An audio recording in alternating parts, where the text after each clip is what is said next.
பொதுவா Monday morning office போணும்னா ரொம்ப கடுப்பா இருக்கும். அதுலயும் ஒரு 5 டேஸ் லீவுக்கு அப்புறமா வந்துட்டு, இன்னைக்கு மண்டே அ ஆஃபீஸ் போணுமா அப்படின்னு நெனைக்கும்போது, ரொம்பவே கடுப்பா இருந்துச்சு. ஆக்சுவலி இன்னைக்கு நாளுமே ரொம்ப கடுப்பா தான் போச்சு. பட் மார்னிங் வந்து நம்மள மாரியே ஒர்க்குக்கு போறவங்களெல்லாம் பார்க்கும்போது, ஒரு பாசிட்டிவிட்டிய கிரியேட் பண்ணிட்டு கிளம்பி போயாச்சு. ஆஃபீஸ் வந்து பார்த்தீங்கன்னா, கிட்டத்தட்ட எனக்கு ரைடு கிடைச்சது அப்படின்னா, ஒரு 2 ஹவர்ஸ் ட்ராவல் ஆகும். திருப்பி ரிட்டர்ன் வரதுக்கு ஒரு 2 ஹவர்ஸ் ஆகும். ரைடெல்லாம் கிடைக்கல, பஸ்ல லோக்கல் டிரான்ஸ்போர்ட்ல பண்ணணும் அப்படின்னா, சாலிடா 3 டூ 4 ஹவர்ஸ் ஆகும் போறதுக்கு மட்டும்.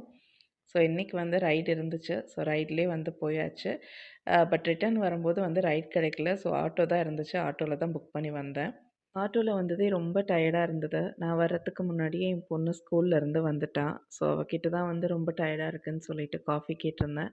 ஸோ, அவளும் ஹேப்பியா போயிட்டு பாலெல்லாம் காய்ச்சி, காஃபி எல்லாம் போட்டு எடுத்துட்டு வந்து குடுத்தா. காஃபி குடிச்சிட்டு ஒரு 2 ஹவர்ஸ் திரும்பியும் லாகின் பண்ணேன். வேலையெல்லாம் ஆஃபீஸ் வேலைலாம் ஏற கட்டி முடிச்சுட்டு, நேத்து காய போட்டிருந்த துணி எல்லாமே எடுத்துட்டு வந்து மடிச்சு வச்சாச்சு.